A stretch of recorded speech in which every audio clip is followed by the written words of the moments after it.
আসসালামু আলাইকুম, আপনারা সবাই কেমন আছেন? তো আমি চলে আসলাম বনবিথিতে একটু ঘোরার জন্য। তো এখন ভিতরে চলে যাব। এটা হচ্ছে বাহিরের সাইড। তো এটা হচ্ছে বাঁশের লাইট।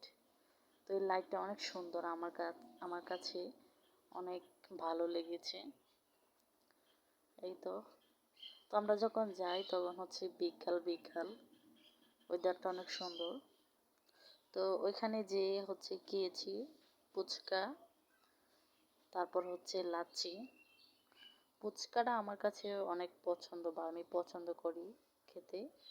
তারপর হচ্ছে খেয়েছি কফি। তো ওইখান থেকে বের হয়ে চলে আসলাম এইখান থেকে কিছু বাসার জন্য কিছু শুকনা বাজার নেব। তো এখান থেকে বাজার করা শেষ, মানে অনেক কিছু নিয়েছি। পরে একটা ভিডিওতে আপনাদেরকে দেখাবো যে আমি এখান থেকে কি কি বাজার নিয়েছি। তো সবাই ভালো থাকবেন। আল্লাহ হাফেজ।